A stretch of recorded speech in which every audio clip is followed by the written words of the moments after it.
नि सा गा पनि पनि धा पा पद पद गा नि ध सा नि सा गा पनि पनि धा पा पद पद गा नि ध सा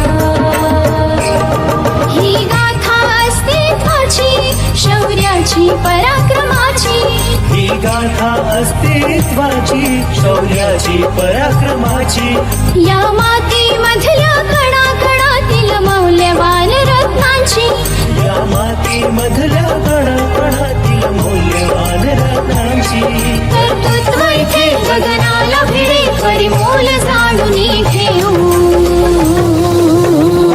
व्यक्तिविशेष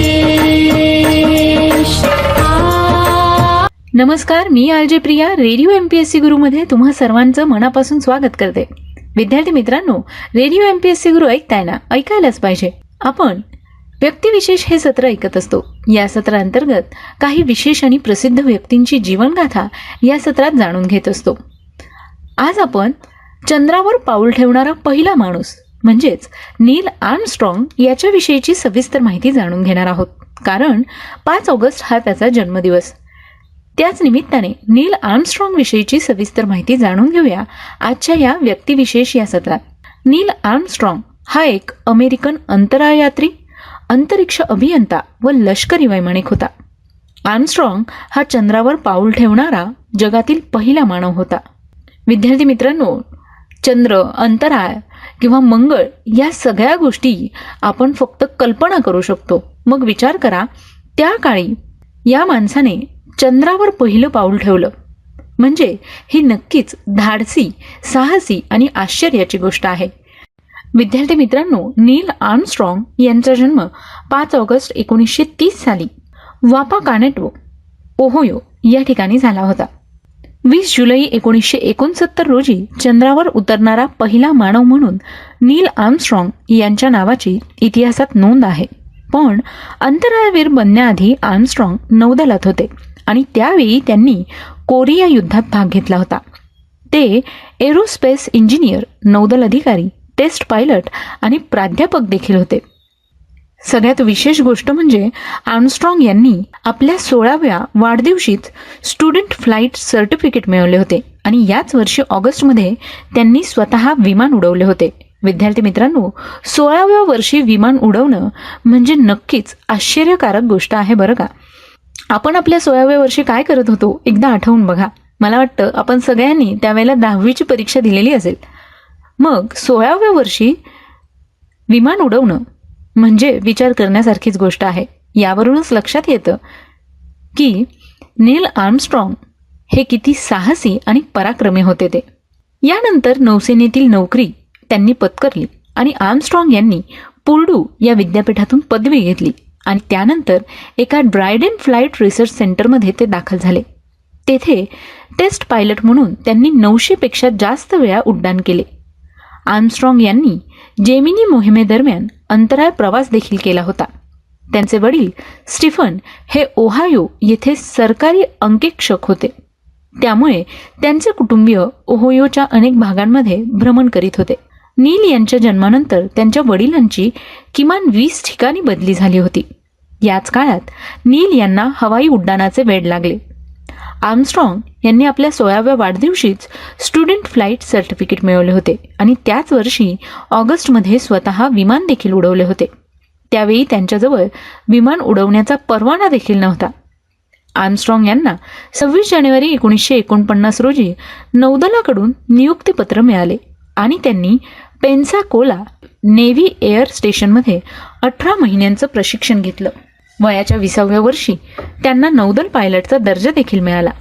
त्यानंतर त्यांना सॅन डिएगो येथील फ्लीट एअरक्राफ्ट सर्व्हिस स्क्वाड्रन 7 मध्ये नियुक्त करण्यात आलं. 3 सप्टेंबर 1951 मध्ये त्यांनी पहिल्यांदा सशस्त्र उड्डाण करावे लागले. कोरिया युद्धातील 78 मिशन दरम्यान 121 तासांचं उड्डाण त्यांनी केलं आणि या युद्ध काळात त्यांना पहिल्या 20 मिशनसाठी एअर मेडल, पुढच्या 20 मिशनसाठी गोल्ड स्टार आणि कोरियन सर्व्हिस मेडल देऊन गौरवलं गेलं. त्यांनी वयाच्या 22व्या वर्षी नौदलाचा राजीनामा दिला आणि संयुक्त राज्य नौदल रिझर्व्हमध्ये 23 ऑगस्ट 1952 रोजी ते लेफ्टनंट ज्युनियर ग्रेड पदावर रुजू झाले आणि त्यानंतर 1960 मध्ये ते सेवानिवृत्त झाले. या दरम्यान आर्मस्ट्रॉंग यांची अमेरिकन वायुदलातर्फे Man in Space Soonest या कार्यक्रमासाठी निवड झाली. त्यांना 1960च्या नोव्हेंबरमध्ये X-20 डायनासोरचे टेस्ट पायलट म्हणून निवडण्यात आलं. त्यानंतर 1962 मध्ये अंतराळ प्रवासाला जाण्याची संभावना असलेल्या 7 पायलटमध्ये आर्मस्ट्रॉंग यांचा समावेश करण्यात आला होता. त्यावेळी अंतराळ यानाचं डिझाईन तयार होतं. 20 सप्टेंबर 1965 रोजी जेमिनी 8 अंतराळ यानाच्या चालक दलाची घोषणा करण्यात आली आणि नील आर्मस्ट्रॉंग यांना या चालक दलाचे कमांड पायलट तर डेव्हिड स्कॉट यांना पायलट बनवले गेले. हे मिशन 16 मार्च 1966 रोजी लॉन्च करण्यात आलं होतं. हे त्या काळातील सर्वात जटिल असं मिशन होतं, ज्यात एजेना हे मानवरहित अंतराळयान आधीच प्रक्षेपित केलं जाणार होतं. नील आर्मस्ट्रॉंग आणि स्कॉट ज्यात बसले होते त्या टायटन 2 मधून एजेनाला अंतराळात सोडले जाणार होते. कक्षेत पोहोचल्याच्या 6 तासानंतर दोन्ही यानांना परस्परांशी जोडले गेले. या दरम्यान तांत्रिक बिघाड निर्माण झाला. तो दूर करण्यात अपयश आल्याबद्दल आर्मस्ट्रॉंग यांच्यावर टीका देखील झाली. परंतु जसे प्रशिक्षण देण्यात आले होते तसेच आर्मस्ट्रॉंग यांनी केले, असा खुलासा एअरफोर्सने केला होता. या मोहिमेचा कालावधी कमी करण्यात आला आणि आर्मस्ट्रॉंग या मोहिमेतून परत आले. परंतु त्यांना पुन्हा एकदा मालिकेच्या जेमिनी 11 मोहिमेत सहभागी करून घेण्यात आले. यावेळी ते कमांड बॅकअप पायलट होते. 1966 मध्ये पीट कोनरॉड आणि डिक गार्डन यांची या मोहिमेत मुख्य भूमिका होती आणि आर्मस्ट्रॉंग कम्युनिकेटर बनले होते. ही मोहीम निर्धारित लक्ष्य पूर्ण करण्यात यशस्वी ठरली.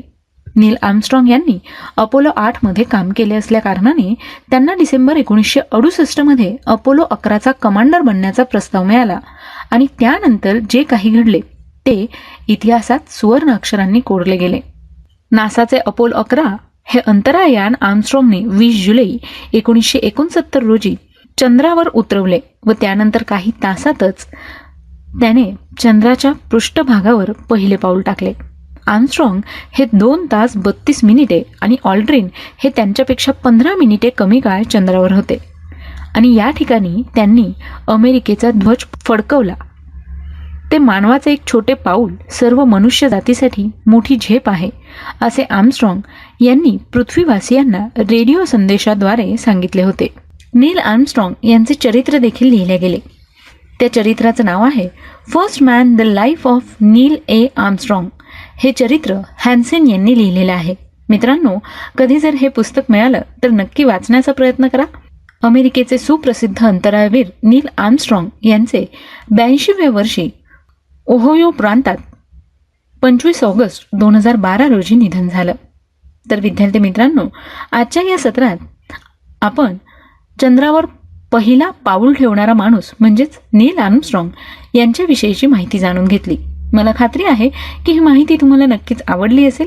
ही माहिती जर तुम्हाला आवडली असेल किंवा या संदर्भात काही फीडबॅक आणि सजेशन द्यायचे असतील तर तुम्ही आमच्या 8698869880 म्हणजेच 8698869880 या क्रमांकावर तुमचे फीडबॅक आणि सजेशन पाठवू शकता. मग मित्रांनो, वेळ आली आहे आता रजा घेण्याची. पुन्हा भेटूया उद्याच्या व्यक्तिविशेष या सत्रात अशाच एका व्यक्तीची सविस्तर माहिती आणि जीवनगाथा ऐकण्यासाठी. Radio MPSC Guru, spreading the knowledge, powered by spectrum academy.